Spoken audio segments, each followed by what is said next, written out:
Ah, feels good to be back on Glue. And as you can see, I'm going to start out. I'll start out with a shout out to my good friend and sister in Chicago, Renee Bradford. This is her cup for her catering company, Stacey Bone, which is French. Well, this is good. Something to that effect. Clue! What's happening? Hey, Jennifer. What's up, Kelly? Hey, Donna.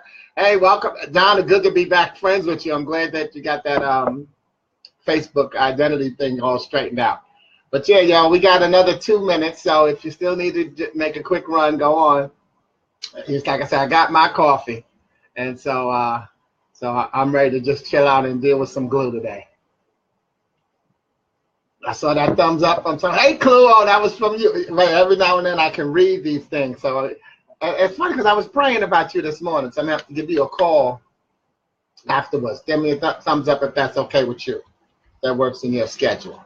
All right. Hey, oh, man, Eric, good to see you, man. Toastmasters friends coming in the house. All right, we got less than 2 minutes while Facebook builds the audience. But definitely just want to welcome you. If this is your first time on Glue Wednesday, you know, people who know, a lot of times, what's up, Vic? You know, baseball is happening. Our Yankees are doing well. We got less than a minute, so I'll save that explanation of what Glue Wednesday is all about for the 12 o'clock hour East Coast time. And just, you know, welcome everybody and introduce them to it. So, you know, so why don't I just go on and do that now? Glue. The reason I call it Glue Wednesday, first of all, a lot of times people tend to take Wednesday and they call Wednesday hump day. And, you know, I'm always trying to turn a negative into a positive. Not that hump is super negative, but what I'm saying is that gives the connotation that we need to get over. See, I think Wednesday is the middle of the week, and it keeps the weekend and the week beginning together. So it's the glue for the week. Because the truth is, even when people say hump day, Wednesday is not the middle of everybody's work week. Everybody doesn't work Monday to Friday. So, you know, we don't have to get over. What we need to do is keep it together. And that's what my broadcasts are always about, is finding ways to keep it together. And when I came up with Glue Wednesday, my glue is Glue. God's love undoes everything. And don't misunderstand undoes, because it doesn't mean God's love separates things. What it means is that if you're going through something, if there's a challenging situation in your life, you glue it together, you get it together with God's love. Because you know, I always say one thing about this book called the Bible is that there are actually no good stories in the Bible. They're all good endings. Every book in the Bible, just about every book, I'm not a scholar on this, but just about every book in the Bible has a cycle that we need to recognize really goes on in our life. The books start with a problem, because, you know, there's some kind of challenge that somebody has to face, whether it's the people or a person. Then they come up with faith. Because now somebody gives them advice saying, you know what, yeah, this happened, but here's what we need to do to get over. We're going to pray. We're going to do this together. We're going to help one another. Okay. So then there's the problem or the challenge, and then there's the faith, where somebody tells the group that, look, let's hang in there. Now the group listens. And so now we come to patience. So you've got the problem, you've got the faith, and now you have to have patience, because just like we do in modern times, you can't pray and then say, God, and P.S., by the way, I want it to happen at 3 o'clock, meet you on the corner. You know, pray and get out of the way. Prayer requires patience. So, you know, it's so, and are you giving yourself enough credit for just how much faith and patience you've had? You've done a lot of things. You've made a lot of good decisions. You've been very patient. And so then the final step in that cycle is testimony. It's the testimony, because whatever happened, that problem, that challenge, we had the faith and belief that we're going to get through it. We were patient enough to wait it out, not to really have a choice, but see, it's what you do during the patient time that makes the difference, that impacts your faith. Because you're going to get the testimony, and the testimony and the prayer is not always going to look the way you want it to. Come on, you should have that flashback. Look back at the things that you've gone through in your life, and acknowledge that they didn't always work out the way that you had planned. Even when you planned, I want this to happen, It didn't happen the way you wanted to happen, but you got the result that you were looking for. So again, give yourself some credit for that. Recognize that you are such a blessing and that you've been through the cycle so many times. Your track record always says that you come through because you're here. See, constantly, people say, it's a cliche when people say, well, how you doing? Well, every day on this side of the ground, this side of the ground is a good one. Well, if you believe that, why are you so down in the dumps? Oh, too blessed to be stressed. So why are you so stressed out? Hear what you say, because you are somebody's messengers. You see, we hear the same messages over and over again. It's not until our messenger delivers it that we get it.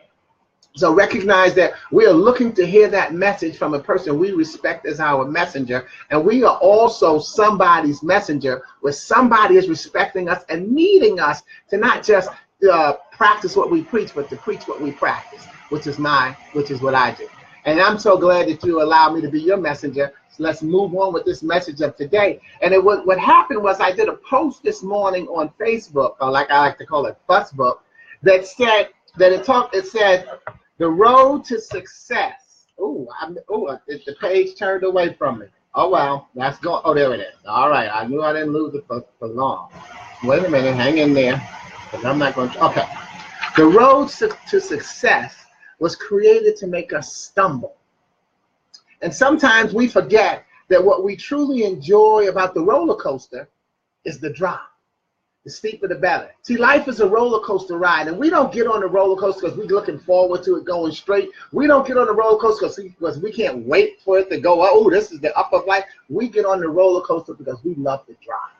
We love the drop. The steeper, the better. Our heart goes into our chest and comes out through our throat. We're screaming holding on to the bar, and then we say, oh, I got to do it again. We love that roller coaster ride. That's the same way we need to look at life. You see, we're all going through something. Recognize that's exactly what you're doing. It's a self-fulfilling prophecy. You're going through. So therefore, the closing line on that affirmation is the road to success was created to make us humble. So it makes us stumble, but it makes us humble. And after I posted that, I said, what? I don't have an acronym for humble. So I decided to come up with an acronym for humble to use, and I'm going to debut it right here. So you're the first to hear it, and depending on when you're listening to this broadcast, okay? But my humble is HUMBLE, helpful, understanding, mutual, beliefs, love, and empathy. And I'm going to break that down for you, how I see those as the components of being humble. Helpful, understanding, mutual, beliefs, love, and empathy. Let's first let the H stand for helpful. See, helpful, when you're being humble, you have to also first recognize that you're good. See, how are you going to be humble if you don't think you're good? A lot of times people will say to us, oh, you're not humble enough. In other words, they want us to downplay our success. They want us to downplay our power. They want us to subtract from the gift that we have to share. So a lot of times when people are insisting that you be humble, it's because they find that they have decided that you're bragging or that you're too arrogant, whatever judgmental term they want to put on it, because you should not put it on there, by the way. What you should be doing is thanking God for the gift that you are able, and that's why I call it helpful, that you are able to be a help to somebody. And how can you be a help unless you're good? You can't help anybody until you help yourself, and you can't help anybody that doesn't want your help. So acknowledge how good you are, recognize and accept your gift of being helpful. And then don't apologize for how good you are. See, a lot of times people feel that humble is, well, you got to keep your voice down and your head down. No, it's not. Humble, it's sticking your chest out and being, wow, I was able to help. See, the truth is communication. Communication is 55% how we look, 38% how we sound, only 7% the words that we use. So let's focus on that middle part. Let's focus on that tone, that 38% how we sound. And so the thing is, people expect the definition of humble is to have this low tone of voice when we're saying something about how good we are. I say to you, have some pride in your tone. don't use a tone where you're apologizing for how good you are and for how helpful you've been to somebody. Be proud of that. So let your tone be one, well, yes, I was able to help, and I'm glad I was able to help, and I'll do it again. See, that's just as easy to say as to say, oh, well, I don't know how I was able to do that. So, be helpful, be a mentor, be a coach, be a volunteer. All of those are positions that allow us to be helpful and humble at the same time. Because think about it, if you're a coach, it's what you do, it's what your team does that makes the difference, and you infuse your belief into them. If you're a mentor, it's what the mentee ends up doing, because you give them the advice and the guidance. If they don't take it, then there was nothing to your mentorship. So your helpfulness is in their action. If you're a volunteer, you're taking some of that weight off of, maybe it's off of children, maybe if a charity, all the stuff that's going on in our world today with the hurricanes and the devastation. Those people, when they volunteer, they take some of that pressure off of the people who are going through these tragedies. So again, they don't have to, they don't necessarily have to stick their chest out and say, I did it, but we need you to be there to do it. So be humble by being a volunteer. So I want to read a poem to you that I wrote that I think also addresses humility, being humble. And I wrote it, I connected it to two things. To one, I had a saying called blind faith, because we've always heard that saying, blind faith. But what I recognized is that a lot of people, after I would speak, would come up to me and say, oh man, thank you so much. You don't know what difference you made in my life. You really touched me. You don't know how much you really helped me. And I said, yes, I do. Yeah, see, my humility, my humbleness is to God, not to man. So here, let me read that to you, and then I'll go into reading the poem, because I wrote a poem called, In Fact, I Do Know. Blind faith. You see, I've used that term several times in describing my belief in myself and my business. And I've had it said to me, you don't know how many people you've helped, etc. And I've humbly moved the conversation along.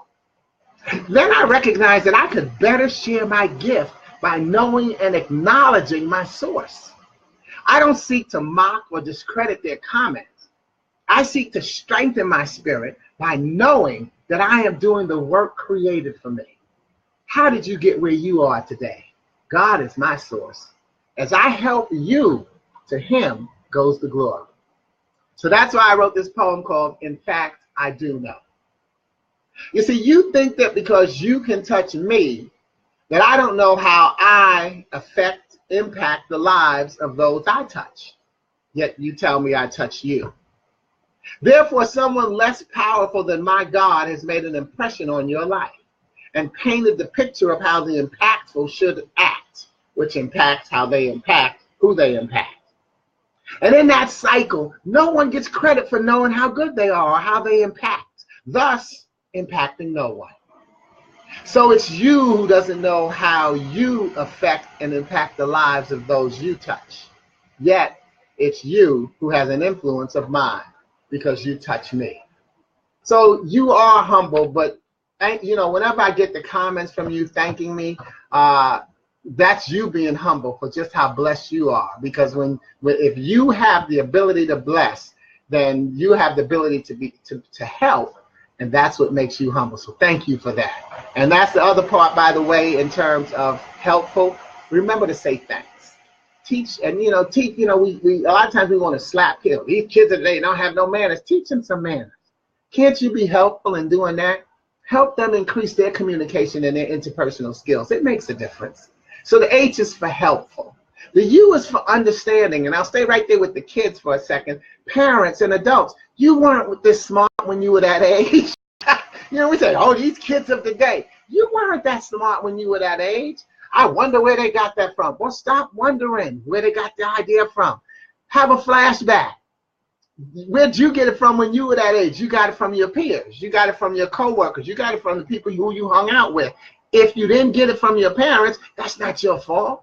That's the parents' job. So parents, can you discuss your thoughts? Can you talk about your past to your children? And you've got to, and please, total hats off to your parents, the hardest job in the world. You've got to decide when you can have that conversation, but you want to have it.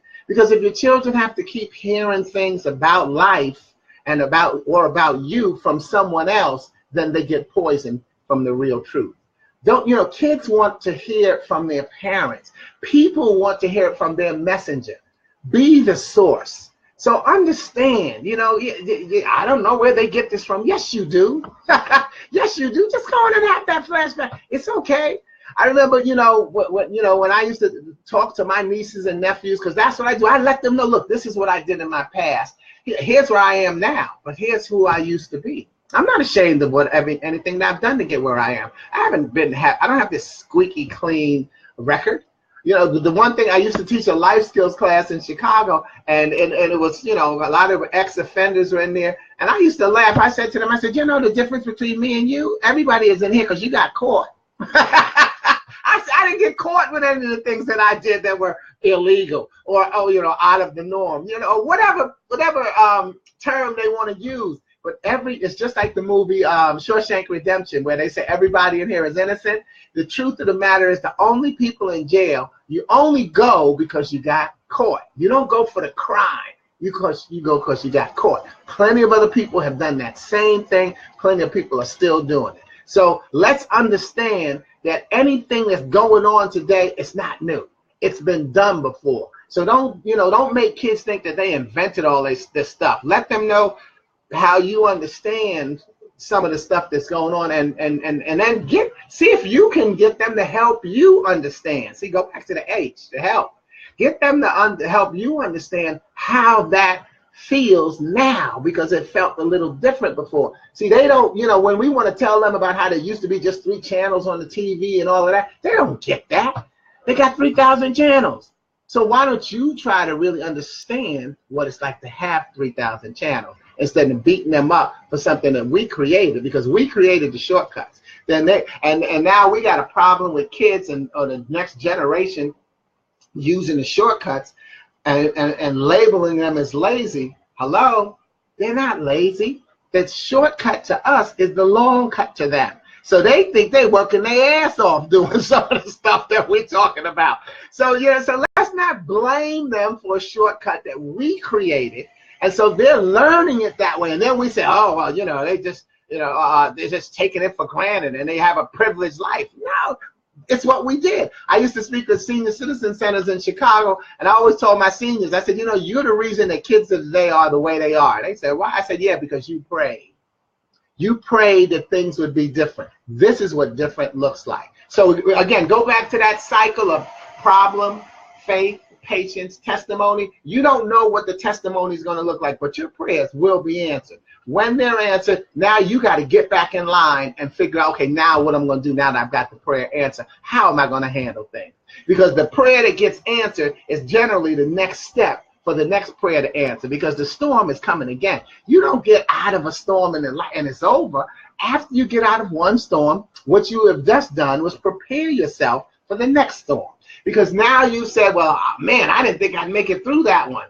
So all you're hoping for is a lesser storm next time. Because you can say to yourself, dang, I got through that one, I can make it through this one. And then likewise, you can see if it's a tougher storm, you say, yeah, and I didn't think I'd make it through that last one. I made it through. Let me hang in there. I'm going to have to do a little bit extra to get through this one. But I'm going to get through because that's who I am and that's what I do. So understand that you are powerful enough to understand.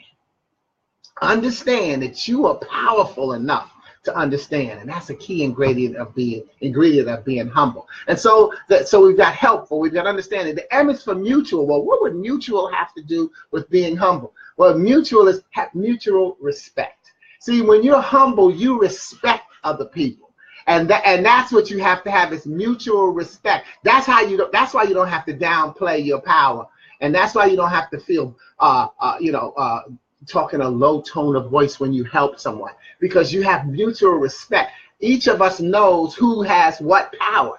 And see, that's again why remember, when you're on a team, you're an important member of that team. When you handle your business, the team will be successful. So there's that mutual respect. Look, we need you to play the defense, and I need you to do this on the offense, and I need you to bring this. See, that's mutual respect, because each of us, it's just like where we say, stay in your lane. See, we got cliches that put us in place, but we don't listen to them. We just say them and laugh about them, but a lot of them really can make some sense. I don't use all of them, but they most of them make some sense. So mutual. Don't give advice that you wouldn't take. That's respect. That's mutual respect. Again, stop telling the kids something that you wouldn't do. You just don't give advice that you would not take. And don't ask for time that you wouldn't give. Don't give advice you wouldn't take. Don't ask for time you wouldn't give. Don't tell somebody, like for instance, one thing I'll tell people, hey, you don't have, nobody has a due drop-in pass on me. You can't just show up at my door. You need to call me in advance and let me know you're coming.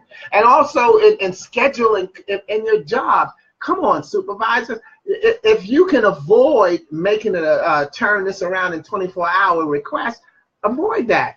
Can't you? If you know, when we plan, we have a better chance of being prepared. I had somebody, you know, send me an email yesterday saying that they needed me to do something, you know, in a 24-hour turnaround in a volunteer situation. And I sent them back a note. I said, no, that doesn't work for me. And I didn't say it in a nasty way. I just said, no, that doesn't work for me. And then I said, please, in the future, the closer you can get to giving me a week's notice, then the better. Because then I can, you know, put it into my schedule. I got things going on in my life. And again, this was a volunteer situation. Even at your job, your manager, your supervisor, your coworker, they need to respect your time. And if you allow them to constantly come up and give you a 24-hour deadline to get something done and you get it done, well, guess what happens? They keep doing it. You've got to you've got to be able to say no. And again, with that same tone in your voice, you've got to be able to say no and mean it, and not mean it in a nasty way. It's, you know what, no, that doesn't work for me. That's an important part of communication. That's an important part of your success in your job and in your life. The same way you have to say no to a relationship, you have to sometimes say no to your supervisor. And I'm not saying that you're going to go and get yourself fired. Have that conversation. Have your supervisor respect you. Of course, you would say, look, here's why I can't do it. Or you give them the option. Well, look, here's what's on my plate now. So you're saying this is more important than that because now you're going to prioritize what I do. And again, just think about it. And your tone is going to make a difference. But guess what? If you know what you have to do, then you know when someone is trying to ask you for time that they wouldn't give. They're trying to cover their butt because what happened is they should have told you a long time ago, a week ago, 3 days ago. They could have done that and they didn't do it. That's not my problem. Okay, but think about it. Don't go get yourself fired until those 40 told me to do that. All right. So and again, don't just pop up and expect good service. Give people time to plan and make room for you because people do want to honor you. But you've got to respect their time. So we got HUM. We've got helpful, we've got understanding, we've got mutual, and we got B, because your beliefs make you humble. What you believe in is making, because like I say, since my glory is to God, just like in that poem, I'm humble already. I don't need you to define me as humble. Just because my personality is an extrovert. And I got a lot of energy that you see going on right now. Would you get on this broadcast and say, oh, I really hope that you know how powerful you are. And I know how powerful I am. See, no eye contact. I know how powerful I am. And I hope these words can really help you pick up the pace and see how wonderful you are. There's no commitment there. There's no belief there. See, if I don't believe in myself and if I don't show you how much I believe in myself, how can I expect you to believe in yourself? And how could you care whether or not I believe in you? If I don't seem to believe in myself, you wouldn't care I'm so proud and I believe in you. But Sporty, you look like you suck. You don't even believe in yourself. So you believing in me means nothing. See the domino effect? Believe in yourself so that the people who you're proud of and who you believe in, it can mean something to them. And that, again, is what being humble is all about. How strong is your faith, really? There's the story about this guy. He's walking down the street. I love to tell this. He's walking down the street and he runs into Death. And he says, Death, where were you going? And Death says, well, I'm on my way into town to kill 100 people. And the guy said, well, that's terrible. Well, you shouldn't do that. And Death said, hey, that's what I do. I'm Death. So the guy runs ahead to the town to warn the people that death is coming. He's going to take 100 people. So he goes to warn everybody. That night, as he's walking along the road again, he runs into Death again. He says, Death, man, he's upset. You lied to me. You said you were going to take 100 people. How come 1,000 people died? Death looked at him. He said, I didn't lie. I told you I was going to take 100. I took 100. I did what I said. Worry took the rest. You see, worry is the absence of faith. 100 people got taken as death was scheduled to do, but 900 people worried about dying, and that was the absence of faith. How strong is your faith? Don't you know that worrying is not going to do you any good? Yeah, you can acknowledge a problem and a challenge it, but what do? Get on that cycle. Acknowledge it. It's a problem. Now, where's your faith? Where's your patience? Because the testimony is coming. How strong is your belief? When your belief is strong, being humble it's nothing. It's a drop in the bucket. Because now, again, people will misunderstand that. Because my faith is so strong, I'm not stressing over something. And so somebody just said, well, you don't seem to be stressing. You don't seem to be worried. So you kind of arrogant. You just think everything is going to work out for you. Well, don't we always say, well, all things work for the good of God? I prayed on it. Well, if you said all of that, then you should also be able to sit back and pretty comfortably say, hello, watch this happen. Because that's what's going to happen. And it's belief.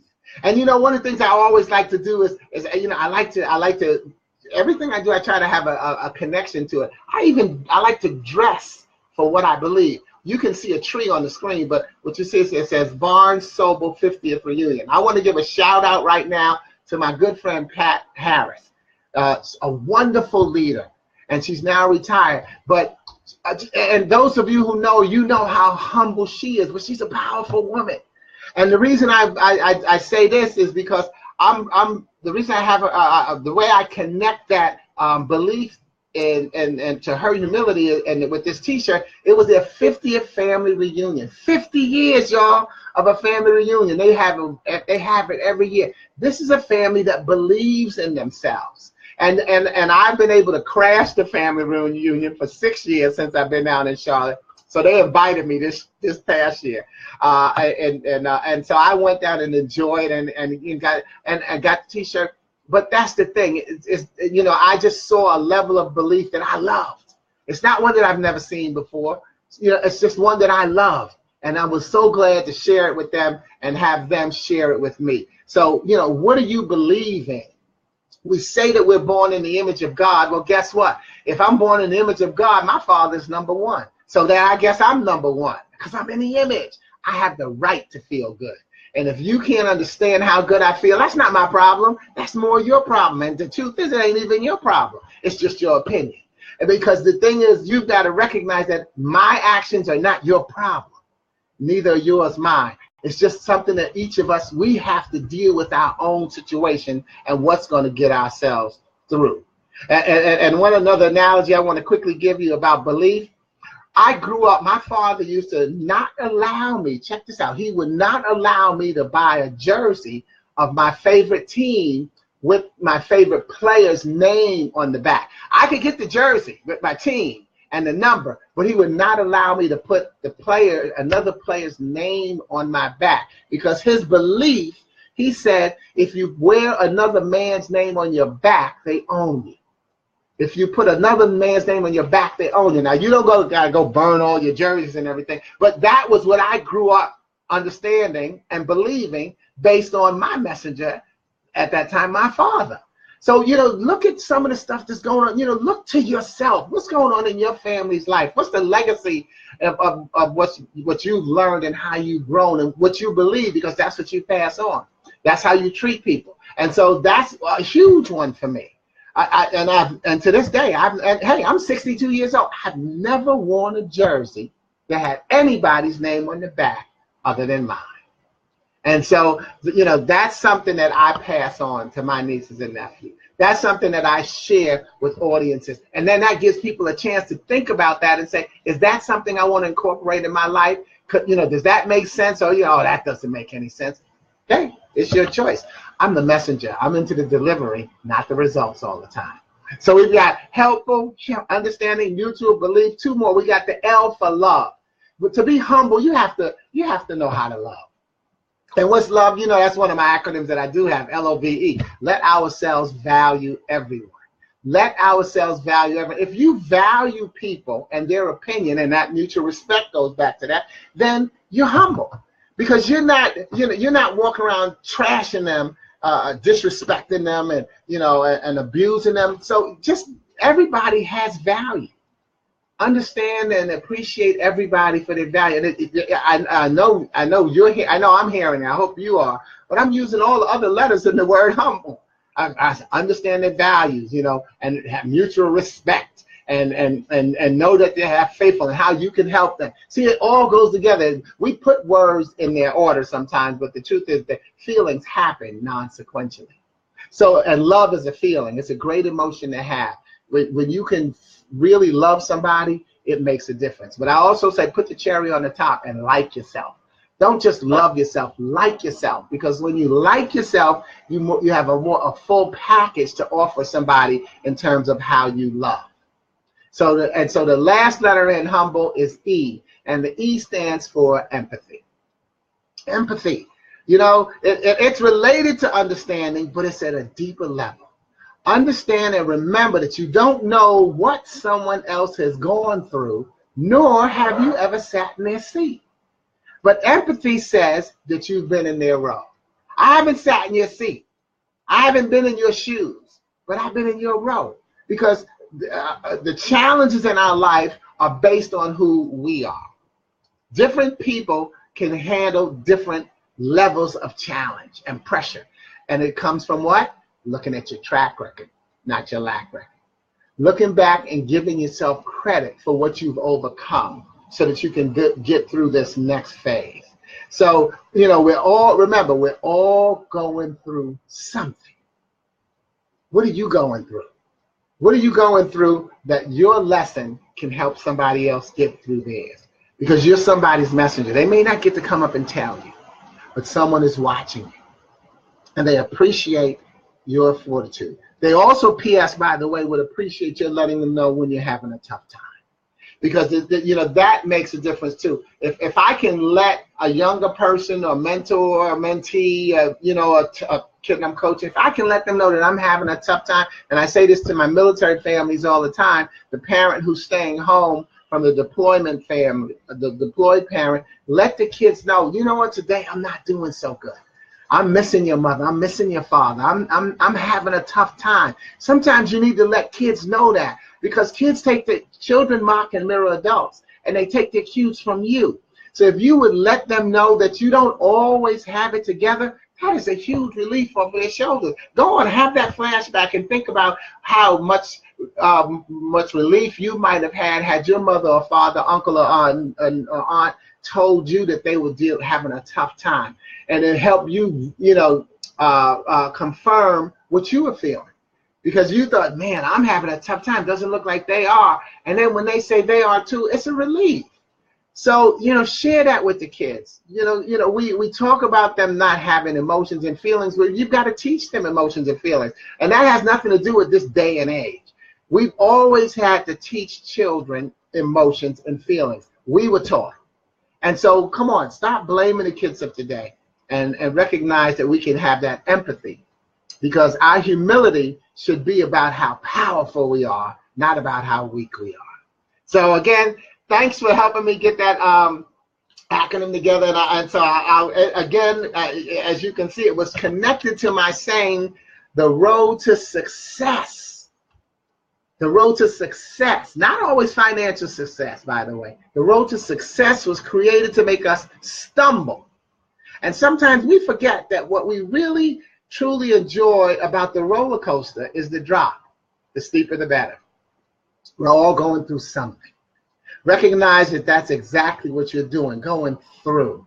And that the road to success was created to make us humble. I humbly appreciate that you joined me on Glue Wednesday. I expect to see you next week. And you know what? I'm going to be just as good as next week as I was today. Thank you. God bless you. And go on out there and be your humble, wonderful self, and have a good day. Over and out. Ciao. closing shout out to my friend Stacey Bone in Chicago, and again to my friend Pat Harris. I love all of you.